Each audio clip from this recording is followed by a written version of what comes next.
سے پہلے آپ حضرات سے گزارش ہے کہ مولانا کا نام بتانا ہے محمد وفی حافظ صاحب، اس کے لیے آپ حضرات دعا فرمانے کافی امید ہے کہ مولانا کو صحت کامیاب اور 12 محرم کو جناب رسول جذبات صاحب کی جانب سے بات مطلب خانہ خاص میں منعقد ہوگی اور جس کے بعد کٹرا گھومرا خان وزیر صاحب کے خانے میں اور وہاں کے بعد مکہ میں جناب شہید بھائی کے خانے میں مجلس منعقد ہوگی. تینوں مجلسوں کو جناب مولانا جلدی صاحب اللہ فرمائیں گے. آپ حضرات کو شرکت فرمائیے گا. اور آج میں ٹھیک 9 بجے جناب آپ کو صاحب کے خانے میں مجلس منعقد ہوگی. جس کو مولانا جلدی صاحب اللہ فرمائیں گے. جہاں کی مجلس کے بعد مولانا جلدی صاحب کے بیان پر مولانا صاحب کا بیان جاری ہے. 9 محرم تک آپ حضرات کی گزارش ہے تو اس میں بھی کثیر تعداد میں شرکت فرمائیں. 4 محرم کو قانونی مستملگر میں جناب آپ کے نظر صاحب خانے میں ہوگی 9 شرکت میں اور 8 محرم کو جناب حسین صاحب کے مکان پر مسجد ہوگی. ان دونوں مجلسوں کو آپ تعلق قیادت مولانا صاحب فرمائیے. آپ حضرات سے کثیر تعداد میں شرکت کی گزارش ہے. اور 8 محرم کو 3 بجے دن میں گولاگنج مباریا گولاگنج میں جہاں پر جوائی لوگوں کی تاریخ کی منعقد ہوتی ہے منعقد ہوگی. جس کو مولانا صاحب فرمائیں گے. آپ حضرات سے گزارش ہے شرکت فرمائیں. اور عالم محمد کی پسندیدہ داخلی عنوان سے نظام میں 9 محرم تک کی حالی کی مدارس کا سلسلہ جاری ہے. آپ حضرات کی گزارش ہے کوئی شرکت فرمائیں. کشمیری محلہ ثقافت کے سامنے جناب علی سنجیوی صاحب کے خانے میں 9 محرم تک پڑتی خانی کی مدارس جاری ہے. آپ حضرات کی گزارش ہے کوئی شرکت فرمائیں. 14 محرم کو جناب خود صاحب کے خانے میں سرفراز ہیں جب میں 8:30 بجے رسول ہوگی. اس میں جس کو خلافت علی جناب مولانا سید علی مدتی جلدی صاحب کو خطاب فرمائیں گے. آپ حضرات کی گزارش ہے اس مجلس میں کثیر تعداد میں شرکت فرمائیں.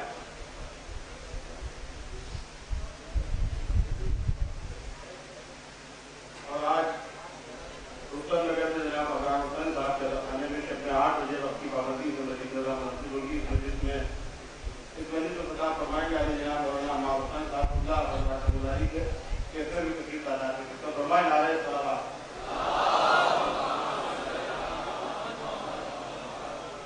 اور آپ حضرات کو گزارش ہے کہ مولائی صاحب جو خطاب کی طرف سے شرکت فرماتے ہیں ان کی اہلیہ بہت علیل ہیں, ان کے لیے دعا فرمائیں.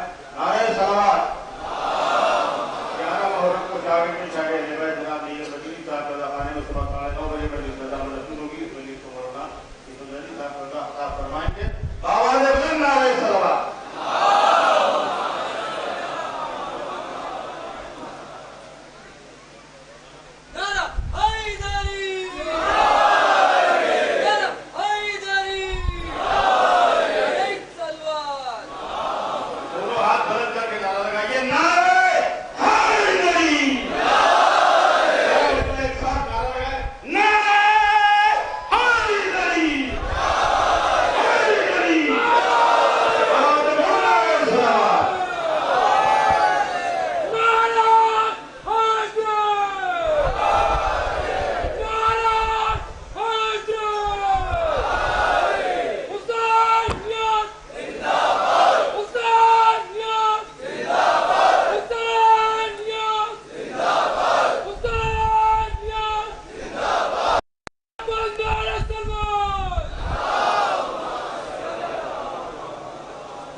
فاتحہ.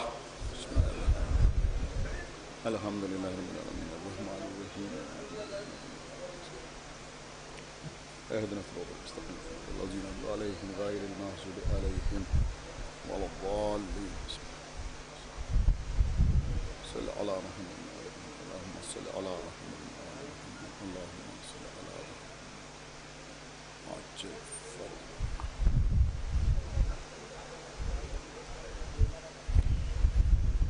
اعوذ باللہ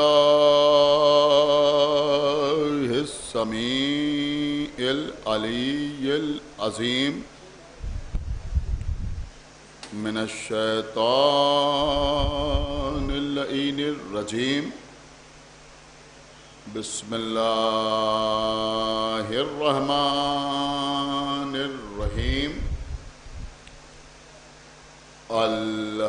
الحمد لله الذي هدانا لهذا وما كنا لنهتدي لولا أن هدانا الله لقد جاءت رسل ربنا بالحق الصلاة والسلام على صاحب الدين والإسلام والحل والحرام والركن والمقام والصلاة والصيام والسجود والقيام والشريعة والأحكام والحجة والبرهان والمحبة والعرفان والحق والبيان والكتاب والقرآن سيدنا ونبينا وشفيعنا ومولانا ومولى الثقلين جد الحسن والحسين أبي القاسم محمد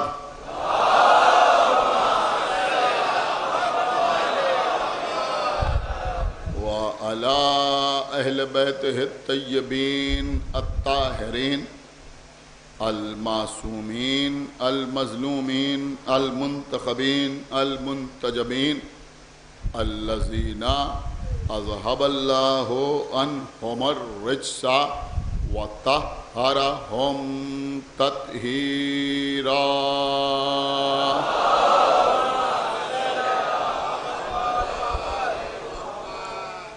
ولعنة الله على أعدائهم وقتلتهم وغاصبي حقوقهم ومنكري فضائلهم ومصائبهم أجمعين من الآن إلى يوم الدين اللهم عذبهم عذابا يستغيث منه أهل النار آمين رب العالمين أما بعد فقد قال الله سبحانه تبارك وتعالى في كتابه المجيد وفرقانه الحميد وقوله الحق بسم الله الرحمن الرحيم وما أرسلناك إلا كافة للناس بشيرا ونذيرا ولكن أكثر الناس لا يعلمون صلوات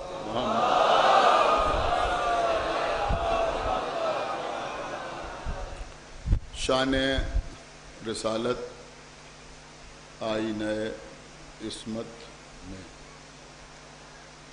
اس عنوان پر مسلسل گفتگو کا سلسلہ جاری و ساری سورہ سبا کی اس آیت کی تلاوت مسلسل آپ کے سامنے ان مجالس میں کی جا رہی ہے جس میں ارشاد رب العزت ہو رہا ہے اپنے حبیب کو مخاطب کرتے ہوئے کہ وما ارسلنا کا ہم نے آپ کو نہیں بھیجا لیکن تمام انسانوں کے لیے بشیر اور نذیر بنا کر بشیر کا مطلب بشارت دینے والا اور نذیر کا مطلب نظارت کرنے والا یعنی ڈرانے والا عذاب الہی سے لوگوں کو ڈرانے والا اس کے بعد ارشاد ہو رہا ہے وَلَكِنَّ أَكْثَرَ النَّاسِ لَا يَعْلَمُونَ حالانکہ اکثریت انسانوں کی اس بات سے واقف نہیں ایک بات تو یہ سمجھ میں آ گئی کہ اکثریت نہ رسول کو جانتی ہے نہ پہچانتی ہے اور نہ مانتی ہے سب کی سمجھ میں محمد نہیں آتا۔ رسول کو سمجھنے کے لیے، شان رسالت کو محسوس کرنے کے لیے ان آئینوں کی ضرورت ہے کہ جن میں مکمل طور پر یہ نور نظر آئے۔ کل کی مجلس میں میں نے آپ کی خدمت میں عرض کیا تھا کہ برا ہو عداوت اہل بیت کا کہ لوگوں نے چوروں سے، بدمعاشوں سے، یہ جو الفاظ میں استعمال کر رہا ہوں پوری ذمہ داری کے ساتھ استعمال کر رہا ہوں، بد اصل لوگوں سے، بکروں کو آختہ کرنے والوں سے حدیثیں لینا پسند کیا، لیکن آل محمد کی طرف رجوع کرنا گوارا نہیں۔ الحمدللہ کہ ہماری جتنی کتابیں ہیں جو احادیث پر مبنی ہیں، ان میں جتنی حدیثیں پیغمبر اسلام کی بیان ہوئی ہیں، ان میں کوئی حدیث ایسی نہیں ہے جس میں راویوں کا سلسلہ کسی نہ کسی معصوم پر تمام نہ ہو، وہ چاہے اصول کافی ہو یا من لا یحضر الفقیہ ہو، تہذیب ہو، استبصار ہو، ہر کتاب میں جہاں جہاں پیغمبر اسلام کی احادیث موجود ہیں تو بیان ہوتے ہوتے آخر وہ بیان ہوتا ہے کہ فلاں بیان کرتا ہے کہ مولا علی نے فرمایا کہ پیغمبر نے یہ فرمایا، امام حسن نے فرمایا کہ میرے جد نے یہ فرمایا، امام حسین نے فرمایا کہ میرے نانا نے یہ فرمایا۔ ماشاءاللہ آپ سماعت فرما رہے ہیں، اور کل کی مجلس میں آپ نے اس بات کا بہترین ثبوت دیا کہ آپ کس طرح کی مجلس سننے کے عادی ہیں۔ سمجھدار لوگ یہاں مجلس میں آ کے بیٹھتے ہیں۔ میں ایک جملہ آپ کی خدمت میں عرض کر رہا ہوں کہ ساری کتابیں چھان ماریے، کبھی کسی معصوم نے کسی غیر معصوم کے حوالے سے رسول کی کوئی حدیث بیان نہیں۔ ایک صلوات پڑھے بر محمد و آل محمد۔ دیکھیں میں پڑھ رہا ہوں، پوری توجہ آپ حضرات کی چاہتا ہوں۔ میں ان کی بات نہیں کرتا کہ جن کی شان اقدس پہ سورہ منافقون نازل ہوا،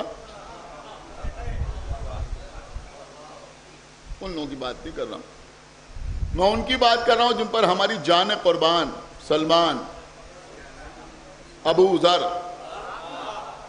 مقداد، عمار یاسر، خالد بن سعید، صاحب ابن سوہان، میں اس قسم کے لوگوں کی بات کر رہا ہوں۔ آپ کو کوئی ایک حدیث کہیں ایسی نہیں ملے گی کہ جہاں امام حسن نے فرمایا ہو کہ ہم نے سلمان سے سنا کہ ہمارے نانا نے یہ فرمایا۔ اگر کہیں آپ کو ملے تو ہمیں بتائیے گا۔ کہیں امام حسین نے کہا ہو کہ ہم نے ابو ذر سے سنا کہ رسول اللہ نے یہ ارشاد فرمایا، کہیں مولا علی نے کہا ہو کہ ہم نے عمار سے سنا کہ پیغمبر نے یہ ارشاد فرمایا۔ مولا علی عمار سے سن کے بیان نہیں کریں گے، عمار علی سے سن کے بیان کریں گے۔ ایک صلوات پڑھے بر محمد و آل محمد۔ کیا کہیے بھائی، بیدار ہوئیے تھے۔ عمار علی سے سن کے بیان کریں گے، امام حسن سلمان سے سن کے بیان نہیں کریں گے، عمر کچھ بھی ہو سلمان کی، لیکن سلمان امام حسن سے سن کے بیان کریں گے۔ امام حسین ابو ذر سے روایت نہیں کریں گے، ابو ذر امام حسین سے روایت کریں گے۔ اور عزیزو، یہ مجمع داد نہ دے گا تو کہیں اور سے کوئی داد دینے کے لیے نہیں آئے گا کہ بی بی سیدہ کسی صحابی سے سن کے کچھ بیان نہیں کریں گی۔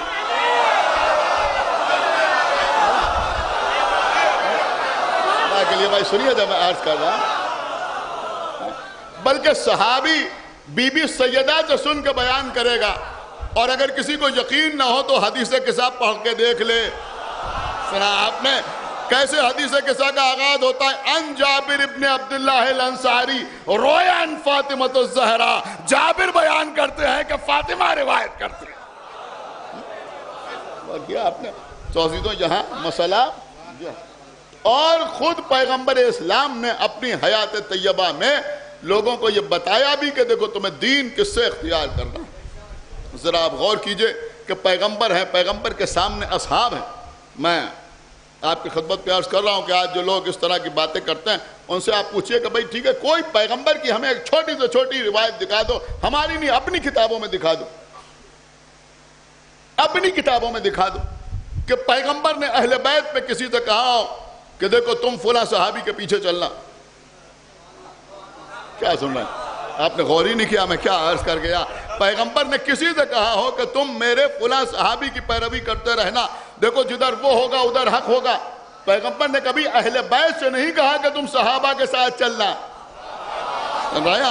صحابہ کے مجمع میں کہا کہ میرے اہل بیت کی مثال کشتی نوح جیسی ہے، جو اس میں سوار ہو گیا اس نے نجات پائی، اور جو اس سے الگ رہا وہ غرق ہو گیا، وہ ہلاک ہو گیا۔ جناب جابر ابن عبداللہ انصاری ذکر آ گیا تو میں عرض کروں، جناب جابر ابن عبداللہ انصاری پیغمبر اسلام کے صحابی، جناب جابر ہماری جان قربان۔ اور یہ بھی میں آپ کی خدمت میں عرض کر دوں کہ یہ جناب جابر ابن عبداللہ انصاری پیغمبر کے وہ صحابی ہیں کہ جن پر صحابیت کا خاتمہ ہے۔ آپ نے شاید جملے کو غور ہی نہیں کیا، میں بہت بڑا جملہ آپ کی خدمت میں عرض کر گیا کہ جن کے اوپر صحابیت کا خاتمہ ہے، یعنی پیغمبر کے صحابہ میں سب سے آخر وقت تک یہی باحیات رہے، ان کے بعد پیغمبر کا کوئی صحابی روئے زمین پر موجود نہیں۔ یہ بہرحال ہمارے بچے کو ان مجلسوں کو طفیل میں معلوم ہے کہ بعد قتل حسین یہ قبر امام حسین کے پہلے زائر قرار پائے۔ تو جناب جابر ابن عبداللہ ہے انصاری پیغمبر کے سامنے بیٹھے ہوئے ہیں۔ پیغمبر کہہ رہے ہیں جابر، ہو سکتا ہے کچھ چیزیں آپ کی سنی ہوئی ہوں لیکن کچھ نئی باتیں انشاءاللہ آج آپ کی خدمت میں عرض کروں گا، اور یہ مجمع آج بھی جائے گا تو اپنے ساتھ کچھ لے کے جائے گا۔ تو پیغمبر کہہ رہے ہیں جابر دیکھو تم ایک اور محمد سے ملاقات کرو۔ اللہ اکبر۔ آپ نے شاید جملے کی اہمیت کا اندازہ نہیں لگایا، یہ نہیں فرمایا کہ میرے ایک بیٹے سے ملاقات کرو گے، کہا تم ایک اور محمد سے ملاقات کرو جس کا نام میرا نام ہوگا، جس کی صورت میری صورت ہوگی، جس کی رفتار میری رفتار ہوگی، جس کی گفتار میری گفتار ہوگی۔ اور پھر فرمایا کہ جب اس سے ملنا تو اسے میرا سلام کہہ دینا، جب اس سے ملنا تو اسے میرا سلام کہہ دینا۔ یعنی محمد نے بتایا کہ محمد کے بعد محمد وہ نہیں ہوتا جو رضی اللہ ہو، وہ ہوتا ہے جو علیہ السلام۔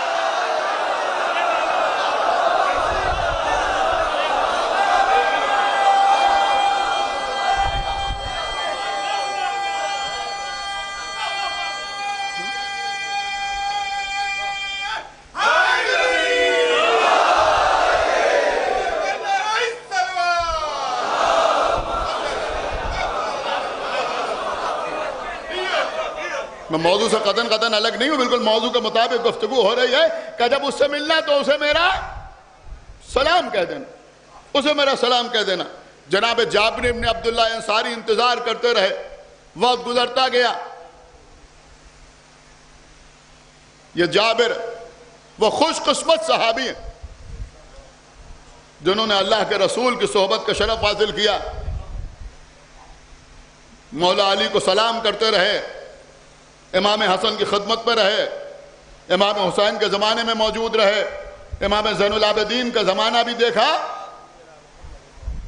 اب بعد شہادت امام زین العابدین جناب جابر بوڑھے صحابی، میں سمجھتا ہوں کہ اب یہ پوچھنے کی ضرورت ہی نہیں ہے کہ جوان تھے یا بوڑھے تھے، نہایت بوڑھے صحابی جناب جابر ابن عبداللہ انصاری،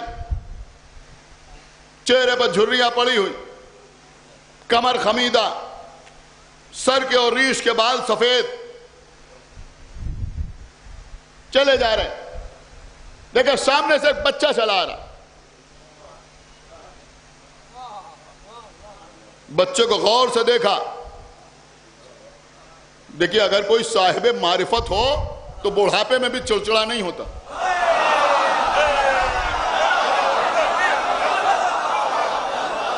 ایک صلوات پڑھے محمد و آل محمد. معرفت کی بات ہوتی ہے. بوڑھے تھے, دیکھا ایک بچہ چلا رہا, غور سے بچے کو دیکھا صحابی نے. ایسے صحابہ پہ ہماری جان قربان. غور سے دیکھا, جب چہرے کو دیکھا تو چہرے میں جمال محمد نظر آیا. بس جیسے ہی جمال محمد کو دیکھا رک گئے, ٹھہرے, کہا ذرا کچھ اور قریب آئیے.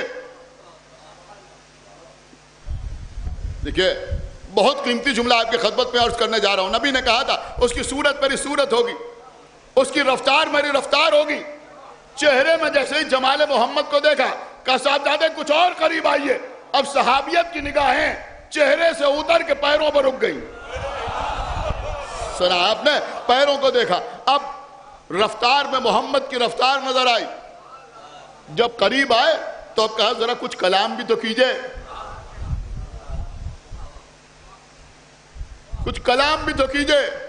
اس بچے نے مسکرا کے کہا میرے جد کے صحابی جابر, میرے جد کے صحابی جابر سلام پہنچانے میں تاخیر کیوں کر رہا ہو؟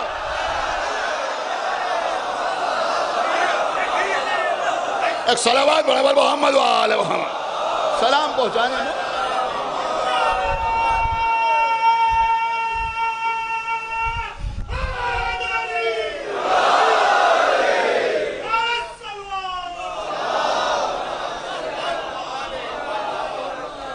سلام پہنچانے میں تاخیر کیوں کر رہے ہو؟ عزیزوں سلام پہنچایا, ہاتھوں کو بوسہ دیا, پیشانی کو چوما. اب عزیزوں ہر وقت امام کے ساتھ ساتھ رہتے تھے. عالم یہ تھا کہ اگر کہیں امام محمد باقر مل جاتے تھے تو پیچھے پیچھے چلتے تھے, نقش قدم دیکھتے ہوئے چلتے تھے.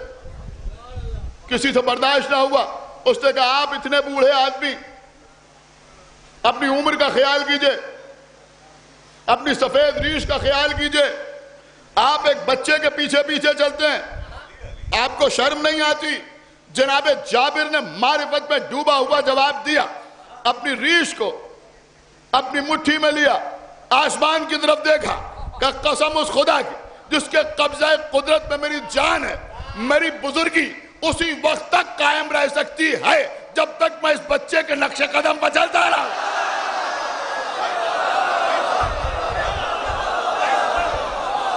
ایک صلوات بڑھے محمد و آل محمد. جب تک میں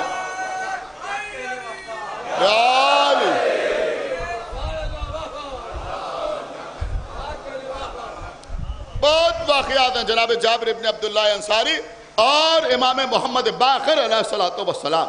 دیکھیے یہ سلسلہ عصمت کے دوسرے محمد, سلسلہ عصمت کے دوسرے محمد, امام محمد باقر علیہ السلام. پنجتن کے بعد علی, علی کے بعد محمد, امام زین العابدین کے بیٹے جن کا نام علی ابن الحسین, ان کا نام نامی محمد. لقب جو ہے باقر, باقر نہیں باقر.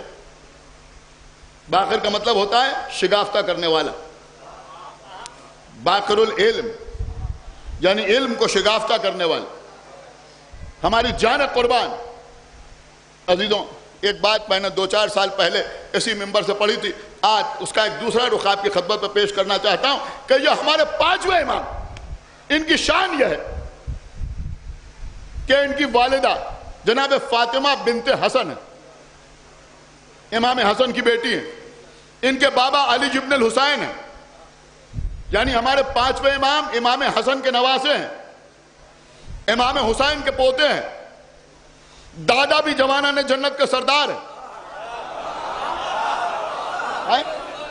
نانا بھی جوانان جنت کے سردار ہے, یا پھر یوں کہہ لیا جائے کہ ددھیالی جائیداد بھی جنت.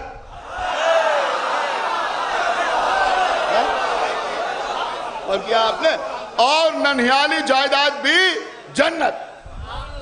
لیکن آج دوسری بات غالباً اس امام باڑے میں پہلی بار پڑھ رہا ہوں, پوری توجہ آپ حضرات کی چاہتا ہوں. ایک دوسرا مسئلہ بھی ہے کہ ننہیال کی جائیداد کا نام بھی جنت, ددیال کی جائیداد کا نام بھی جنت۔ دیکھیں جب معصوم اور غیر معصوم آمنے سامنے آ جاتے ہیں تو ہوتا کیا ہے، ذرا اس کو ملاحظہ فرمائیے آپ۔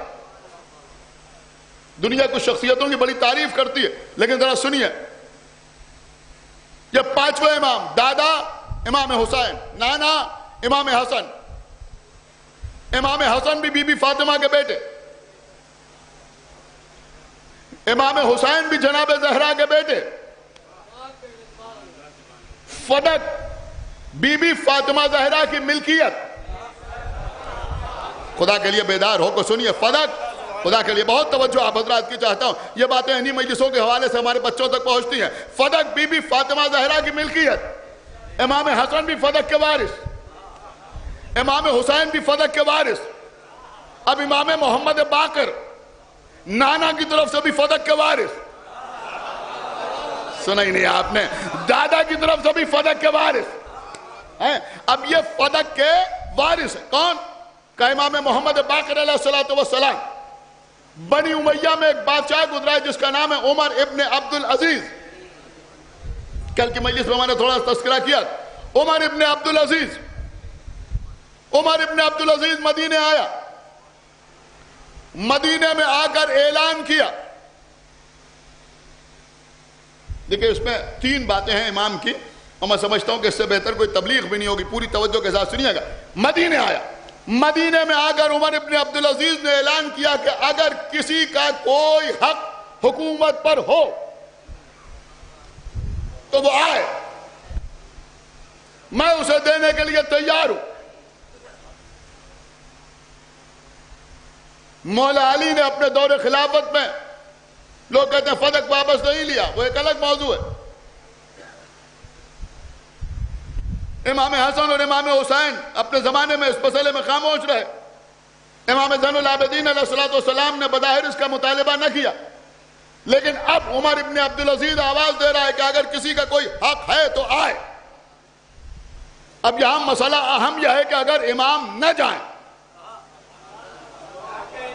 سن نہیں رہے آپ، تو لوگ کہیں کہ حق تھا تو مانگنے کیوں نہیں گئے، اور اگر جا کر براہ راست مانگیں تو لوگ کہیں کہ جب امام زین العابدین نے نہیں مانگا تو انہوں نے کیوں مانگا، جب امام حسن نے نہیں مانگا تو انہوں نے کیوں مانگا۔ اللہ رے حکمت معصوم، پانچویں امام پہنچے، عمر ابن عبدالعزیز نے احترام کیا، اپنے پہلو میں بٹھایا، جب امام بیٹھے گفتگو شروع ہوئی، خود عمر ابن عبدالعزیز نے کہا کہ سرکار ہم چاہتے ہیں کہ آپ کچھ نصیحت فرمائیں۔ اللہ اکبر، یہی تو مسئلہ ہے کہ ہم چاہتے ہیں کہ آپ کچھ نصیحت فرمائیں۔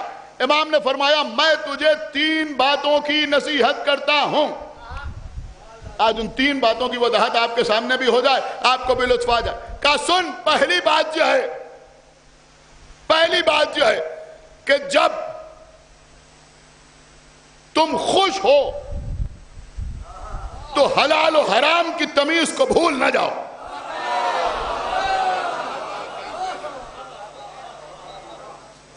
بڑی خاموشی سے آپ نے سن لیا،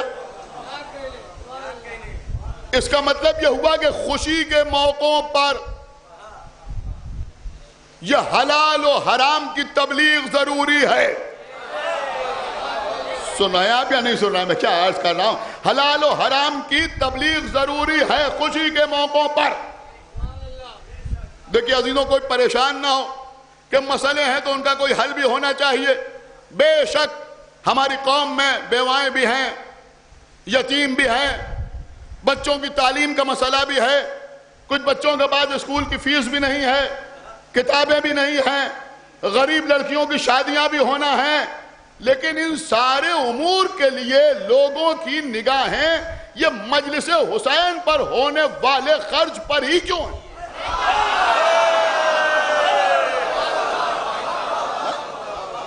ایک صلوات بڑھے بال محمد وآل محمد۔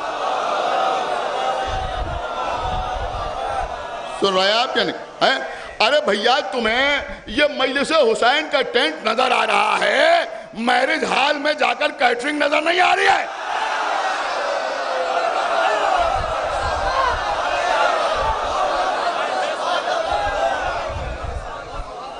ایک صلوات بڑھے بال محمد وآل محمد۔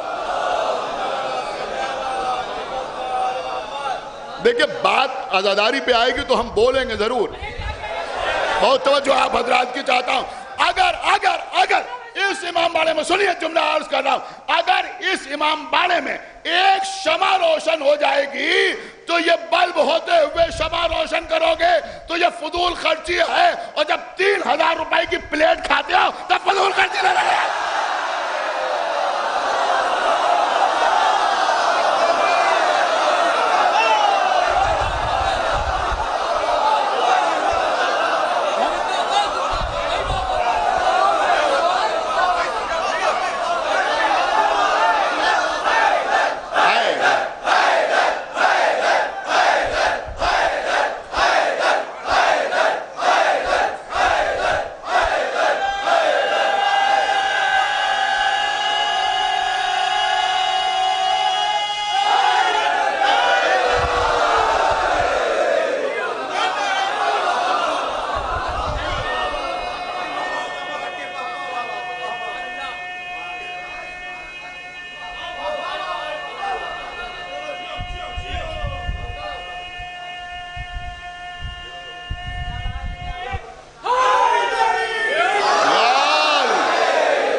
سنیے بھائی سنیے، آج کچھ اہم باتیں میں آپ کی خدمت میں کرنا چاہ رہا ہوں. بہت توجہ آپ حضرات کی چاہتا ہوں. تو میں عرض کرنا چاہتا ہوں کہ بھائی یہ عزاداری کے اوپر سے اپنی نگاہ بد ہٹاؤ.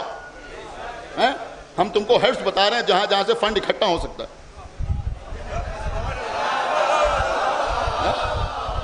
میرج ہال کے بجائے مسجد میں نکاح ہو جائے.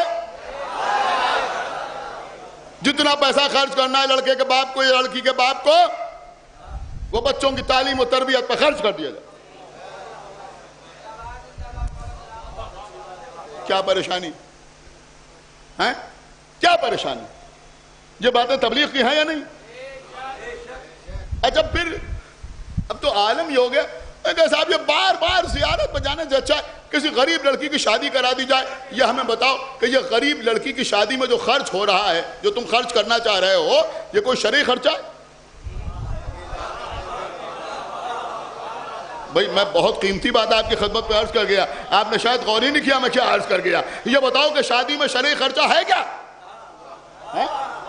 شادی میں شرعی خرچہ ہے کیا؟ اما جو خرچ واجب ہے تو وہ تو کوئی دینے کو تیار ہی نہیں ہے. خدا کے لیے بہت توجہ چاہتا ہوں.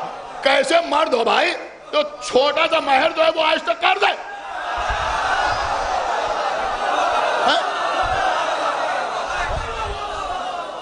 اب آپ قبلہ ذرا غور کیجئے جو بات میں عرض کر رہا ہوں، اس نقطے کو غور کیجئے گا کہ مثلا ہمارے ابا کی، میں اپنے لیے اس لیے عرض کر رہا ہوں، حالانکہ ایسا ہے نہیں کہ کوئی برا نہ مانے، ہمارے ابا کا مہر 14,000 تھا. ہمارا بھی مہر 14,000.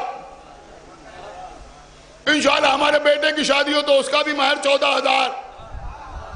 ہائے ہائے سبحان اللہ جزاک اللہ. کیوں 14,000؟ میں نے بہت پہلے پڑھا کہ مسجد میں ایک جملہ کہا تھا، اس وقت آپ کا ذوق سماعت دیکھ کے جی چاہ رہا ہے کہ عرض کر دوں. میں کہا بھائی 14,000. اب یہاں پہ یاد آتا ہے، میں کہا نہیں بس 14,000 ہوگا. کیوں کہ مہر جو ہے وہ 14 معصومین کے نام پہ ہونا چاہیے. ارے بھیا مہر میں معصوموں کی تعداد یاد آتی ہے، جہیز میں انبیاء کی تعداد یاد آتی ہے.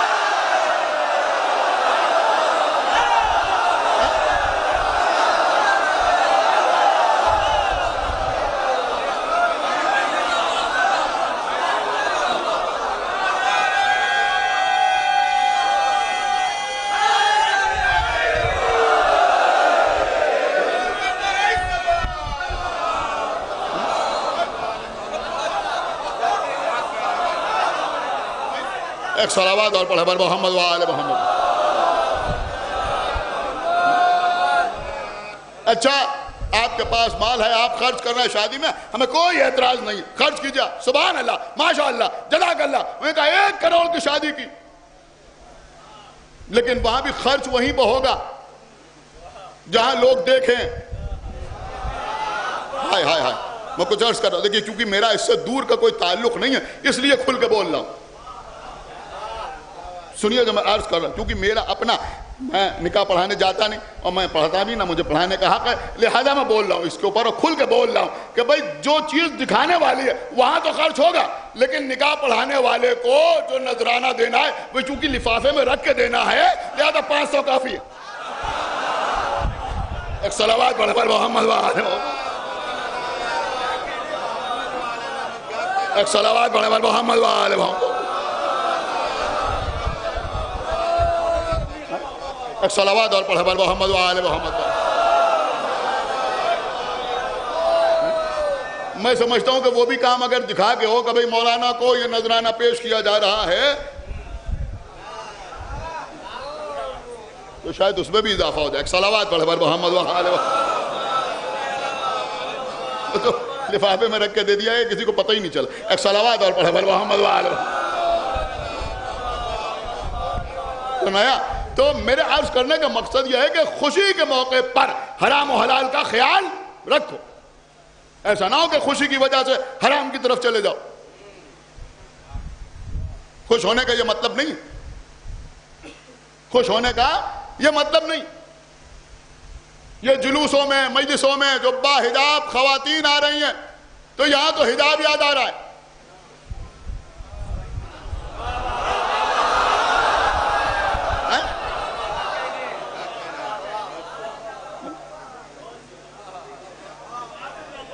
ایک صلوات پڑھے پر محمد وآلہ محمد۔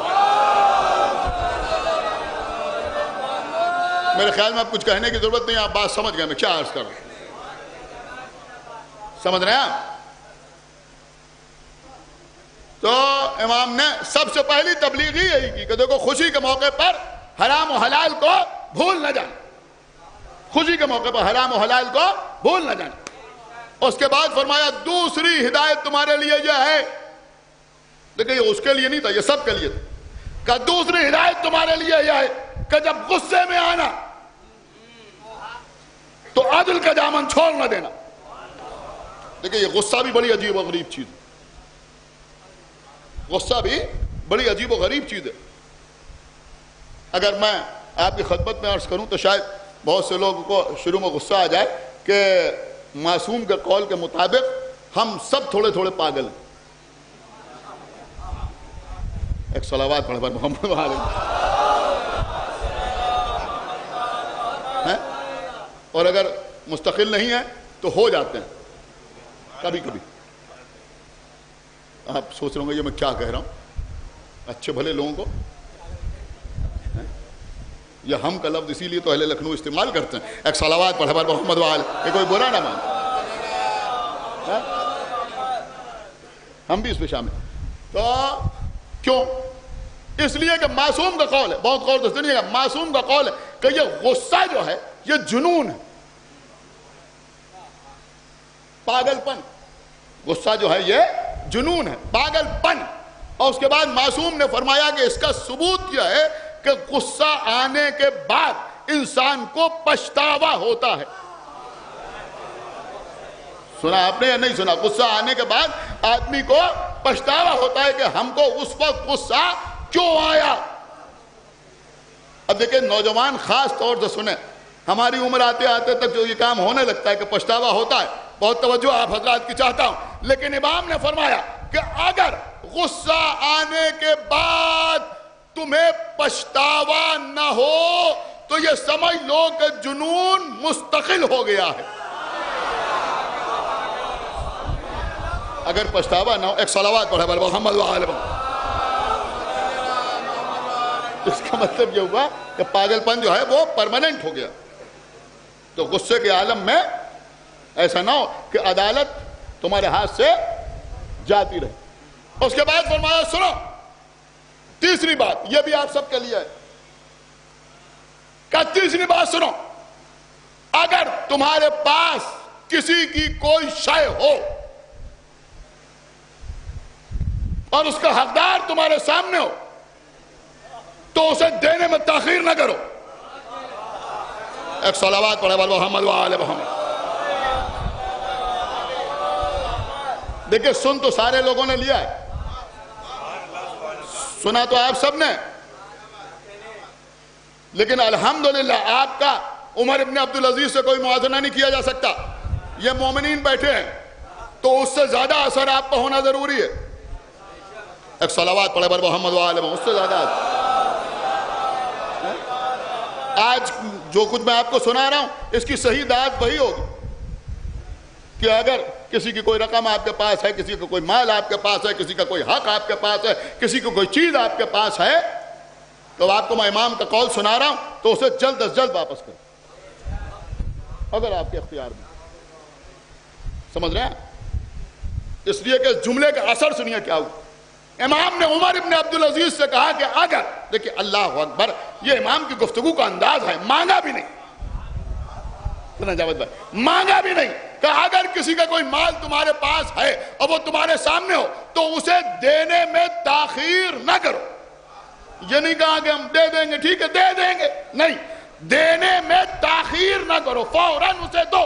جیسے ہی امام نے یہ کہا عمر ابن عبدالعزیز سمجھ گیا کہ ان کے کہنے کا مقصد کیا ہے. اپنے غلام سے کہا ذرا کاغذ و قلم لے آؤ. نہیں آپ ایسے نہیں بولیں گے. عمر ابن عبدالعزیز نے کہا ذرا قلم و کاغذ لے آؤ. فوراً قلم و کاغذ آ گیا. ارے بھیا خلیفہ نے مانگا تھا, رسول نے تھوڑی مانگا تھا.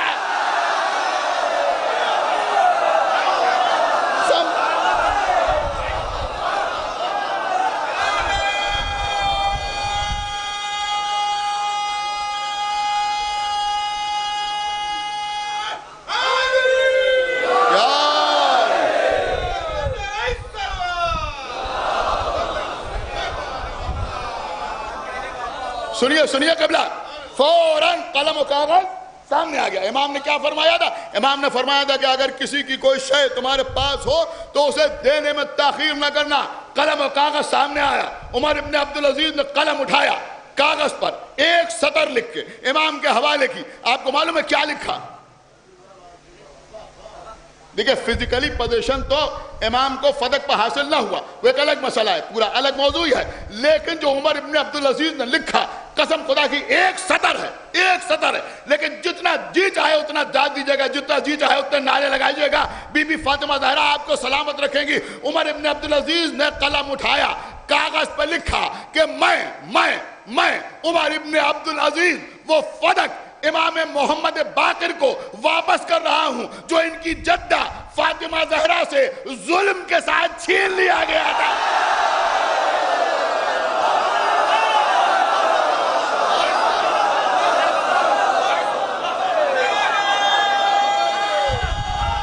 ظلم کے ساتھ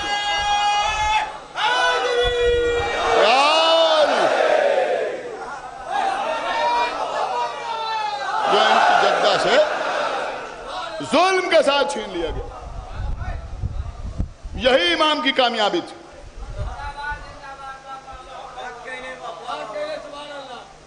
اسے کہتے ہیں عصمت, اسے کہتے ہیں معصوم, اسے کہتے ہیں معصوم, ہماری جان قربان. ہاں عزیزوں, صحابی ہوتا ہے, امام ہوتا ہے, صحابی ہوتا ہے, امام ہوتا ہے, لیکن صحابی کا مرتبہ بھی بڑھ جاتا ہے جب وہ امام کے قدموں میں اپنا سر جھکا دے. 2 شعر, ایک مطلع اور ایک شعر عمار یاسر مگسی کا میں نے چھوٹے امام باڑے میں آج پڑھا تھا. یہاں زیادہ لوگ ہیں, چاہتا ہوں کہ آپ تک پہنچ جائے اور ہمارے لیے وہی ربط مصائب بھی قرار پائے. قیامت کا مطلع ہے, قیامت کا شعر ہے. دیکھتا ہوں آپ کیسے داد دیتے ہیں. کربلا میں جو 2 لشکر آمنے سامنے, بڑا خوبصورت مطلع انہوں نے ارشاد فرمایا. وہ فرماتے ہیں کہ ادھر جو ہیں یعنی حسین کی طرف, ادھر جو ہیں وہ نبی کے گھرانے والے ہیں. سنا مصرع آپ نے؟ ادھر جو ہیں وہ نبی کے گھرانے والے ہیں اور مقابلے پا کلیجہ چبانے والے ہیں.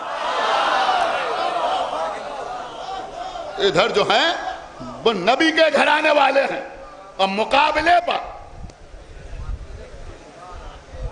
کلیجہ چبانے والے ہیں, مقابلے پا کلیجہ چبانے والے ہیں، یعنی ہندا کی اولاد ہیں، مقابلے پر کلیجہ چبانے والے ہیں۔ اس کے بعد وہ کہتے ہیں کہ صحابی کیسے علیہ السلام بنتا ہے،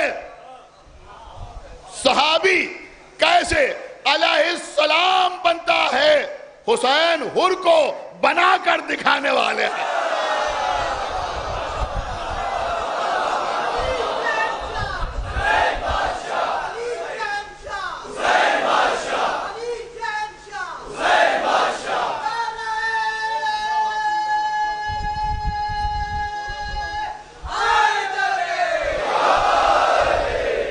بس عزیزوں، آغاز محرم میں مجالس میں یہی تذکرے ہوتے ہیں، کہیں سعید و زہیر کا تذکرہ، کہیں وہاب کلبی کا تذکرہ، کہیں مسلم ابن اوسجہ کا ذکر، کہیں حبیب ابن مظاہر کے مصائب، کہیں اسلم ابن عمر کی شہادت، کہیں عابس و شودب کا تذکرہ، اور کا ذکر بھی ضروری ہے۔ کون جو حسین کو گھیر کے کربلا میں لے کے آیا؟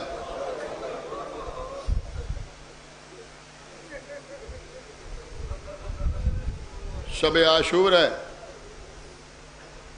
اور مصائب میں انشاءاللہ کوئی کمی نہ ہوگی۔ آج آپ کے مہمان کا ماتم ہے۔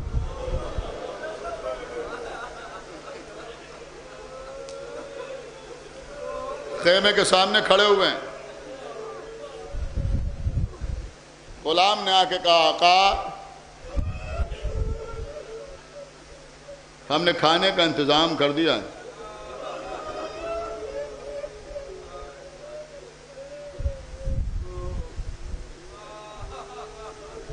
چلیے خیمے میں کھانا چن دیا ہم نے دسترخوان۔ بیٹا ساتھ کھڑا ہوا تھا، بیٹے کا بازو پکڑا، دوسرے ہاتھ سے غلام کا ہاتھ پکڑا، خیمے کی طرف چلے، آہستہ سے غلام سے پوچھا کہ یہ بتا کہ تو نے پانی کا بھی انتظام کیا ہے؟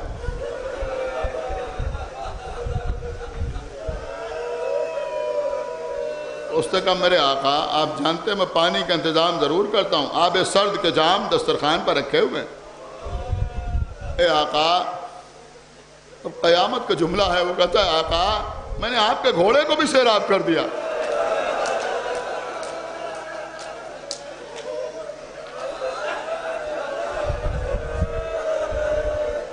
غلام نے دیکھا کہ حر کی آنکھوں میں آنسو آ گئے، لیکن اس کی سمجھ میں نہ آیا کہ میرے آقا کی آنکھ میں آنسو کیوں آئے، اور دونوں کے لیے ہوئے خیمے کے اندر آئے، پانی کے جام دیکھے، دونوں سے پوچھا یہ بتاؤ یہ کیا ہے؟ دونوں نے کہا آقا پانی ہے۔ دسترخوان پر بیٹھے نہیں، باہر نکلے، کچھ قدم آگے بڑھے، جب خیام حسینی کی طرف سے العطش کی آوازیں آنے لگیں تو دونوں سے ایک ساتھ پوچھا یہ بتاؤ کہ یہ کیا ہے؟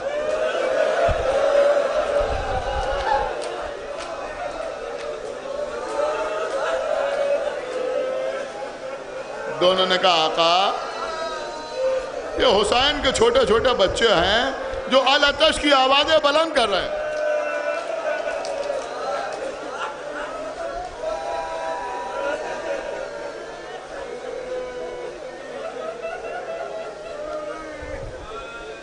ایک مرتبہ حر کے بیٹے نے کہا بابا میں کچھ آپ میں تبدیلیاں دیکھ رہا ہوں، بابا آپ کیا کہنا چاہتے ہیں؟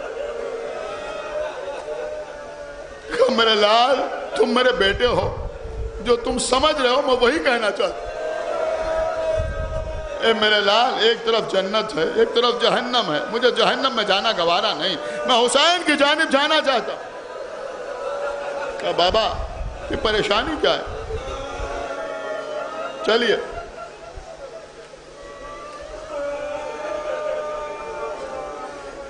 کہا نہیں بیٹا ہم ایسے نہیں جائیں گے کہ کوئی کہے کہ اور رات کا فائدہ اٹھا کے چلا گیا. رات بھر انتظار کرتے رہے. صبح ہوئی اور آئے پسر سعد کے پاس. تمام رسالوں کے سردار پسر سعد کے پاس جمع تھے. جنگ کی پلاننگ ہو رہی تھی. سب سے پہلا تیر کون چلائے گا, میمنے میں کون لوگ رہیں گے, میسرے والے کیا کریں گے, قلب لشکر کی حکمت جنگ کیا ہوگی, فلاں فلاں شجاع کو کس وقت سامنے بھیجا جائے گا جنگ کرنے کے لیے. حر بھی آئے. عمر سعد نے کہا اور اچھا ہوا تم آ گئے, ہم یہاں جنگ کے سلسلے میں گفتگو کر رہے ہیں, بتاؤ تمہاری کیا رائے.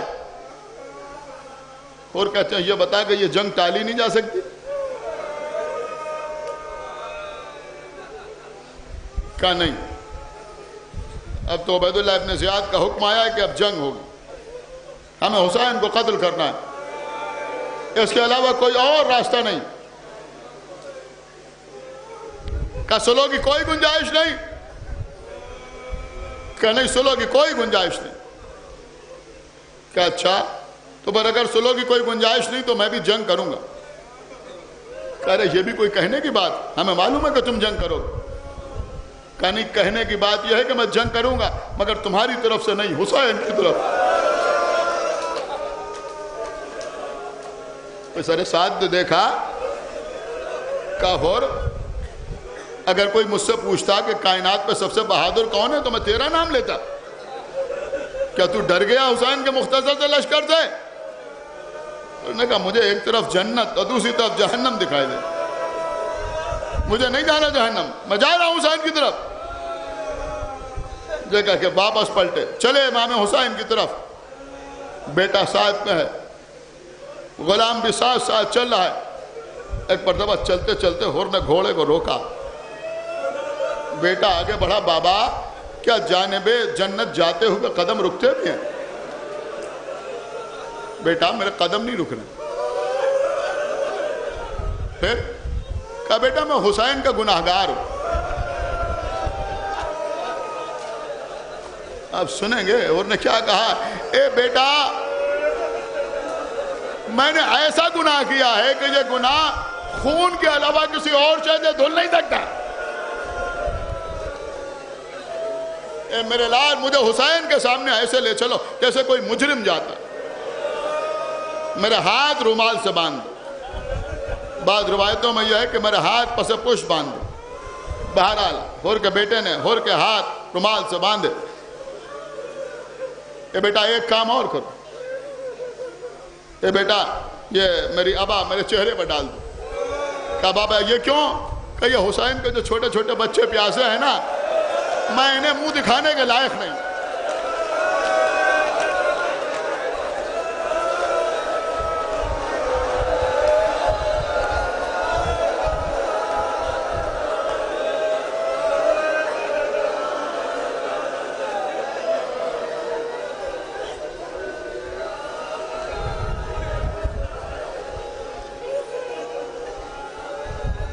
اور قدم آگے بڑھاتے ہیں کہ ایک مرتبہ بیٹے نے کہا اللہ اکبر.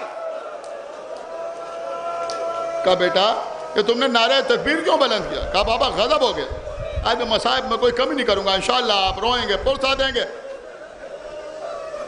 عباس و علی اکبر ہمارے استقبال کے لیے آ رہے ہیں. کوئی جواب دیتے, بیٹے نے اور بلند آواز سے کہا اللہ اکبر. اے بیٹا اب کیا ہوا کہ اب آقا حسین خود ہمارے استقبال کے لیے آ رہے. اپنے گھوڑے سے گرایا, اپنے بیٹے اور غلام سے کہا کہ مجھے اٹھا کے حسین کے قدموں میں لے جا کے ڈال دو. بیٹے اور غلام نے حر کو اٹھایا, لے گئے, آگے بڑھے. حسین نظر ہی آ رہے تھے, لے جا کے حسین کے قدموں میں ڈالا. حر نے بندھے ہوئے ہاتھوں سے حسین کے قدم پکڑے. آقا حسین کیا میرے ایسے خطاوار کی خطا بھی معاف ہو سکتی ہے؟ حسین نے اٹھا کے سینے سے لگایا.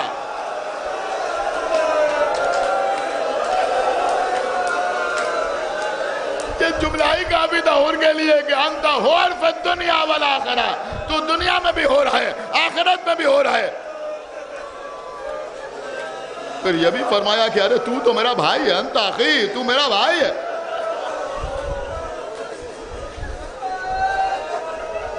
اس کے بعد حر نے جو رومال سے اپنے ہاتھ باندھے تھے ان ہاتھوں کو کھولا، پھر مجھے قطعی اچھا نہیں لگتا میرے سامنے کسی کے ہاتھ بندھے رہے۔ اے مولا یہ ہاتھ تو رومال سے بندھے ہیں۔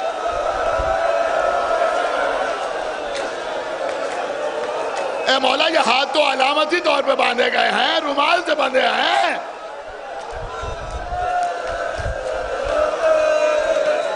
اے آقا یزید کے دربار میں سیدانیہ، بازوؤں میں رسیاں، آپ کا بیٹا، ہاتھوں میں ہتھکڑیاں، پیروں میں بیڑیاں، گلے میں توق۔ جزاک اللہ، مولا سلامت رکھیے آپ۔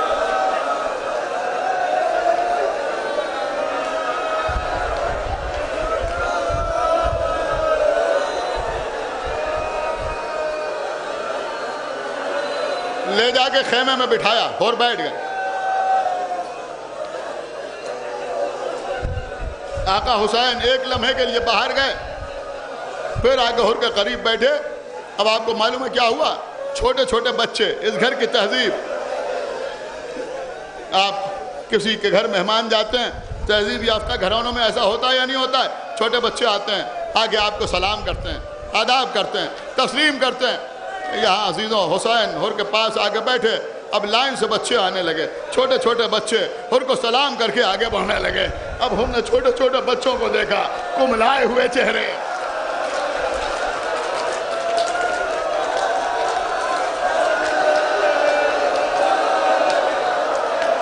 آنکھوں میں پڑے ہوئے حلقے، سوکھی ہوئی زبان سے، کوئی زبان سے حر کو سلام کر رہے ہیں۔ ہاں عزیزوں، یہ آل محمد کا کریم گھرانہ ہے۔ بہت عجیب جملہ عرض کر رہا ہوں، سارے بچوں نے حر کو سلام کیا، کسی بچے نے حر کے سامنے اللہ تش نہ کہا۔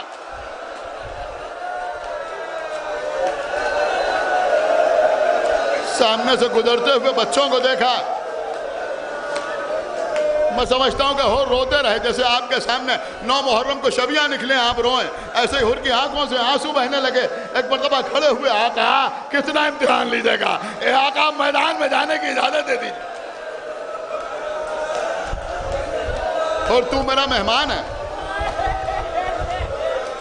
ہم تمہیں کیسے اجازت دے دیں؟ نہیں آقا، اب مہمان نوازی یہی ہے، ہمیں میدان میں جانے کی اجازت دیجیے۔ بڑی مشکل سے اجازت ملی۔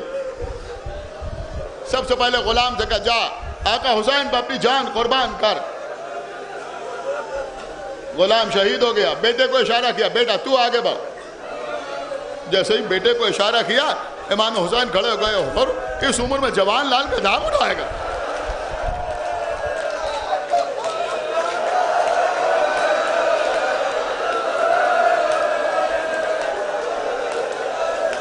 دیکھیں آپ واسطہ دیتے ہیں نا، ایسے امام باڑے میں مناجات پڑھی جاتی ہے، مولا علی کو واسطے دیے جاتے ہیں، آپ کو امام حسن کا واسطہ، امام حسین کا واسطہ،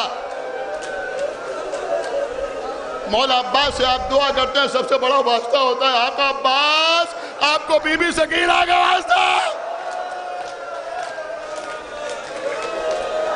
اب عزیزوں حر کو حسین سے اجازت چاہیے اپنے جوان لال کے لیے۔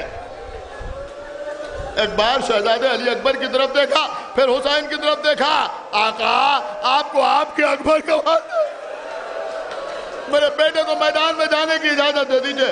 عزیزوں اجازت ملی، حر کا بیٹا میدان میں آیا۔ صاحب مالی و سبطین لکھتے ہیں کہ علی ابن حر نے خوب تلوار چلائی، بہادر باپ کا بہادر بیٹا تلوار چلاتا رہا، اور حسین کے قریب بیٹھے ہوئے ہیں، ہر وار پر حسین داد دیتے جاتے ہیں، ماشاءاللہ جزاک اللہ۔ کیا کہنا کہ ایک مرتبہ حر نے دیکھا کہ بیٹا میدان جنگ سے واپس آ رہا۔ اب جو واپس آتے ہوئے دیکھا تو حر سمجھ گئے کہ بیٹا کیا کہنے کے لیے آ رہا۔ آقا حسین بیٹھے ہوئے تھے، حر تیزی سے دوڑتے ہوئے آگے بڑھے۔ حر کو حسین کے قریب آنے سے پہلے ہی حر نے روک لیا، اپنے بیٹے کو روکا۔ بیٹے کے پاس پہنچے. بیٹا میں سمجھ گیا تو یہی کہنے آ رہا ہے نا کہ بابا پیاس محسوس ہو رہی. کہا ہاں بابا اتنی دیر تلوار چلائی ہے, اے بابا تھوڑا سا پانی مل جاتا تو ان کو بتاتا کہ میں حر کا بیٹا ہوں. اے بیٹا ہم تو صبح حسین کے خیموں میں آئے ہیں, حسین کے بچے تو 7 محرم سے جاتے ہیں. اے بیٹا واپس جا, حسین کے بابا تجھے آب کوثر سے سیراب کریں گے. حر کا بیٹا واپس آیا. کچھ دیر نہ گزری تھی کہ میدان سے آواز آئی, آقا آپ پر میرا سلام, بابا میری مدد کے لیے آئیے. اور گھوڑے پر سوار ہوئے چلے. 3 دن کے بھوکے پیاسے نہیں تھے, لیکن بیٹے کا معاملہ تھا نا, جسم کانپ رہا تھا. جب گھوڑے کی طرف بڑھ رہے تھے تو پیر لڑکھڑا رہے تھے. گھوڑے پر سوار ہوئے پہنچے, عزیزو سامنے لشکر آ گیا. اب حر پوچھ رہا ہے یہ بتاؤ میرا بیٹا کہاں ہے.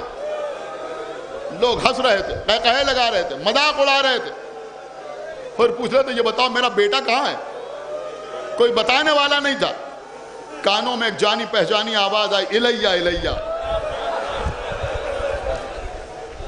یہاں یہاں یہاں. اس آواز کے سہارے آگے بڑھے.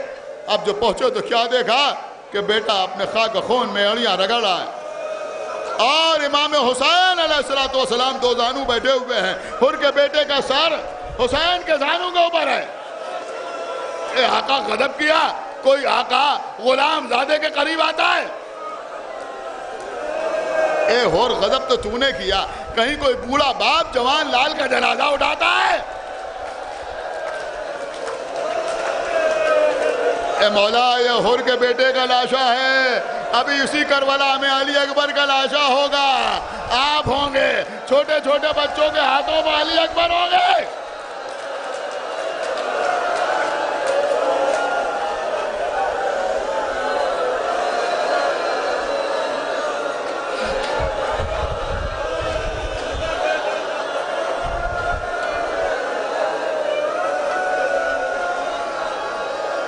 آپ رونے کے لیے مجالس بجاتے ہیں.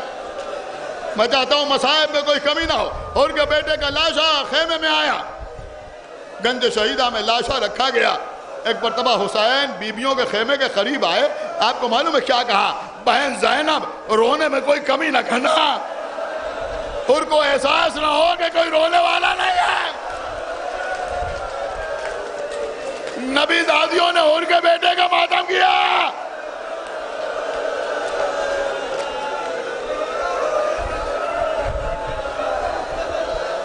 حسین کے قدموں کو بوسہ دیا. بوسہ دے کر حر میدان میں آئے, تلوار نکالی, جنگ کرنا شروع کی. ہاں عزیزو کتابوں میں جناب حر کی پوری جنگ موجود. کسی کو کمر کے پٹکے سے پکڑا, اچھالا, نیچے گرا تو وہ جہنم واصل ہو گیا. کسی نے حر کے اوپر نیزے سے وار کیا, تلوار سے نیزے کو 2 حصوں میں تقسیم کیا, اور اس کے بعد اس کو تلوار کی نوک پر اٹھا کے اچھالا, جہنم واصل کیا, اور تلوار چلا رہے تھے. نہایت شجاع و بہادر تھے حر, تلوار چلاتے ہوئے آگے بڑھ رہے تھے. ایک ملون ایک کھجور کے درخت کی آڑ میں چھپا اور جنگ کرتے ہوئے آگے بڑھ رہے تھے. اس درخت کے قریب سے گزرے.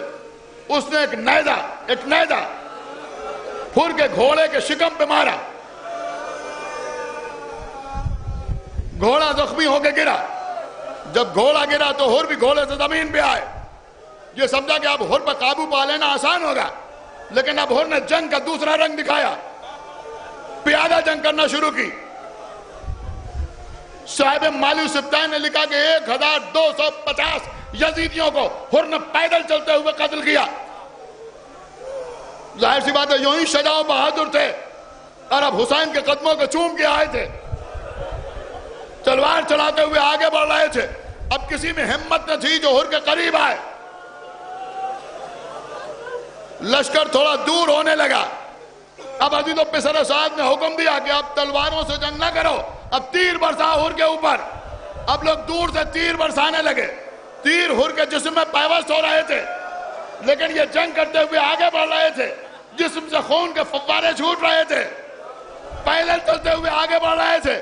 ایک مرتبہ ایک شخص نے تیر چلایا, وہ تیر حر کی پیشانی پر لگا، پیشانی میں پیوست ہوتا چلا گیا، بس ابھی تو جناب حر زمین پر گرے، آواز دی آقا حسین،